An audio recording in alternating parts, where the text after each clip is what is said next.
warahmatullahi wabarakatuh. Perkenalkan, nama saya Sylvia Syafira dengan NIM J3A8033. Hari ini saya akan mempresentasikan mata kuliah distribusi informasi mengenai inovasi yang telah saya rancang di kelurahan tempat tinggal saya, yaitu Kelurahan Bungopasang, Kota Padang. Berikut outline of the topic.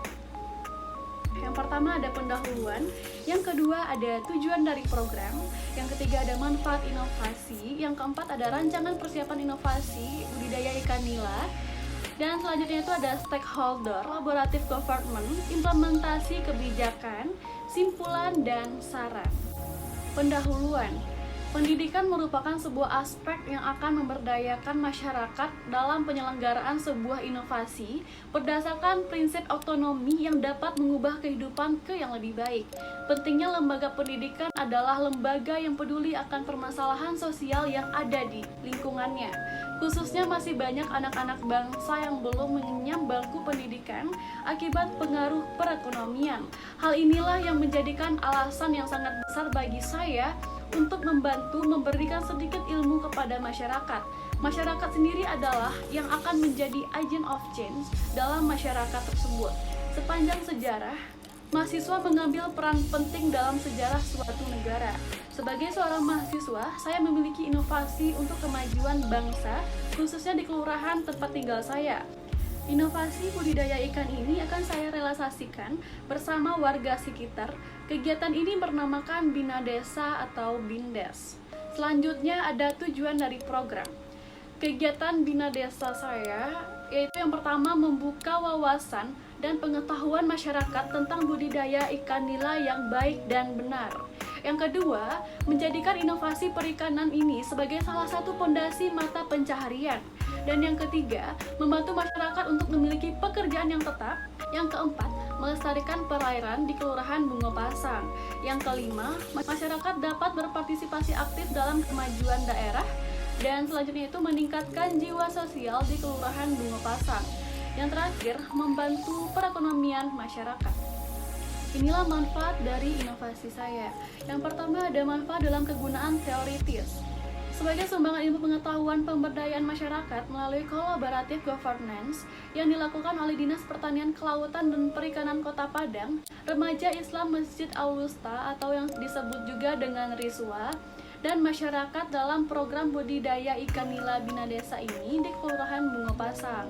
Di sini kita juga memiliki manfaat dari kegunaan praktis, yaitu dengan adanya inovasi ini diharapkan dapat memberikan masukan penelitian yang dapat digunakan sebagai evaluasi inovasi dan bahan pertimbangan bagi pemerintah serta masyarakat dalam melakukan pemberdayaan yang baik. Selanjutnya ada rancangan inovasi yang akan saya lakukan. Yang pertama mempersiapkan tempat atau pemilihan lokasi. Di sini mengenai ruang lingkup mengukur dan mengamati kualitas air, lalu juga kedalaman atau barometrinya. Dan selanjutnya itu adalah gelombang air di dalam kolam yang akan dimasuki bibit ikan. Dan selanjutnya itu ada konstruksi dan persiapan wadah, di mana pembuatan media ini sangat penting dalam melakukan sebuah inovasi budidaya ikan nila. Karena ruang lingkupnya ini merancang desain secara detail, menghitung kebutuhan bahan, membangun pemasangan, dan mengawasi melaporkan fasilitas yang akan digunakan. Bagi masyarakat sekitar wajib untuk melakukan sosialisasi yang akan dilaksanakan oleh mahasiswa-mahasiswa Institut Pertanian Bogor. Pemilihan bibit ini sangat penting karena kita bisa menentukan benih mana yang sehat. Lalu kita juga menghitung benih yang akan kita sebarkan, menimbang benih, dan mengklamitasi, lalu mengamati tingkah laku ikan pasca penebaran. Selanjutnya itu ada penyebaran bibit dan perawatannya. Pengelolaan kesehatan ikan, kita juga perlu mengamati dan menentukan kesehatan ikan, menentukan jenis obatnya, dan bersama Dinas Kelautan dan Perikanan Kota Padang yang nantinya akan membantu kegiatan kita ini. Pasca pemanenan ini, menduga stok ikan siap panen dengan menghitung biomasa ikan berdasarkan populasi dan bobot rata-rata. Penanganan pasca panen ini menentukan kualitas daging pasca panen berdasarkan warna dan teksturnya, menentukan kualitas dari ikan nila tersebut. Di sini kita memerlukan integrasi antara Riswa dan seluruh ketua RW dan RT di Kelurahan Bunga Pasang, Kota Padang. Sebelum melakukan pemasaran, kita harus menentukan tujuan pasar, volume permintaan tipe produk, waktu, dan panennya.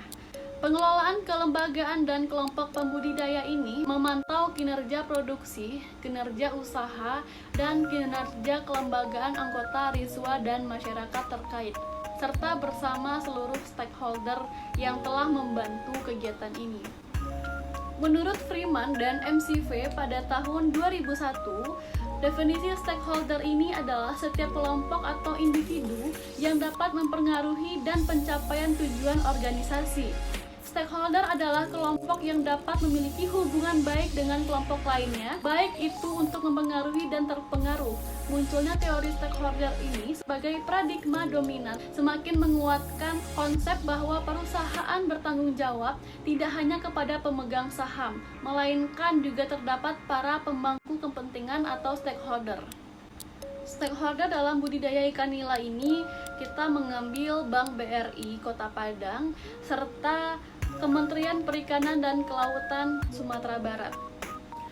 Menurut Ansel dan Gas dalam Sudarmo pada tahun 2011 pada halaman 101, collaborative governance ini adalah dibedakan dalam dua pengertian, yaitu kolaborasi dalam arti proses dan kolaborasi dalam arti normatif. Kolaboratif dalam arti sebuah proses dalam serangkaian kegiatan atau digunakan untuk mengatur atau mengelola sebuah komunitas di sekitarnya. Keterlibatan tersebut disesuaikan dengan porsi kegiatan atau tupoksi dari keterlibatan yang ada di dalamnya. Kolaboratif dalam arti normatif ini berkaitan dengan tujuan dan aspirasi pemerintah dalam melakukan komunikasi dengan para mitranya. Seperti inovasi yang akan dilaksanakan budidaya ikan nila di Bunga Pasang yang akan melibatkan kolaboratif governance. Dalam hal ini tidak hanya berupa institusi formal, tetapi juga bisa dengan cara berperilaku dan bersikap yang sopan terhadap masyarakat sekitar. Implementasi kebijakan yang akan saya gunakan untuk budidaya ikan nila di Kelurahan Bunga Pasang ini, yang pertama dalam konteks ini kita menjelaskan bagaimana upaya-upaya pemerintah dan stakeholder non-stek berkolaborasi untuk memecahkan permasalahan yang ada di masyarakat Kelurahan Bunga Pasang. Salah satunya berupaya untuk membudidayakan perikanan di Kelurahan Bunga Pasang.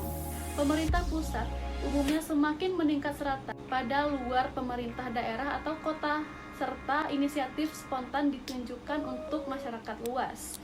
Kolaborasi bisa melibatkan kerjasama untuk membangun kesamaan, meningkatkan konsistensi dan komitmen serta niat di masa depan, kemungkinan berperilaku, perencanaan atau persiapan untuk menyelenggarakan kegiatan secara sukses dan bermanfaat bagi masyarakat sekitarnya.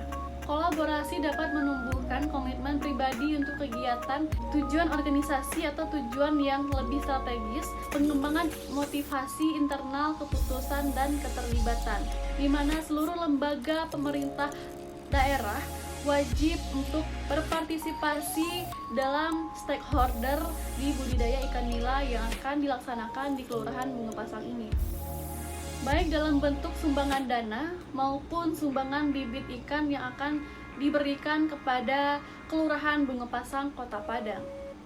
Selanjutnya, ada dimensi tersebut tidak serta-merta berjalan konsisten, akan tetapi bisa bersifat eksklusif. Kesimpulannya adalah, inovasi budidaya ikan nila ini dilaksanakan di Kelurahan Bunga Pasang akan membantu perekonomian masyarakat, sehingga dari budidaya ikan nila inilah masyarakat bisa memproduksinya. Dan di waktu yang telah ditetapkan untuk panen, maka seluruh masyarakat diharapkan mematuhi semua aturan yang telah diterapkan. Bantuan dari para stakeholder adalah salah satu faktor untuk menjalankan inovasi ini agar bisa terlaksana dengan baik, seperti yang telah dirancang, karena untuk pembelian bibit ikan nila, kita juga membutuhkan dana dan juga biaya makanan ikan setiap harinya untuk menghindari ikan yang mati dan berkurangnya produksi budidaya ikan nila ini. Sarannya adalah seluruh masyarakat di Kelurahan Bunga Pasang ini wajib berpartisipasi aktif dalam penyelenggaraan budidaya ikan nila ini, karena manfaat dari budidaya ini juga diperuntukkan ke seluruh masyarakat di Kelurahan Bunga Pasang, Kota Padang. Baiklah, sekian presentasi dari saya. Mohon maaf atas segala kekurangan dan kesalahan. Wabillahi taufiq wal hidayah. Wassalamualaikum warahmatullahi wabarakatuh.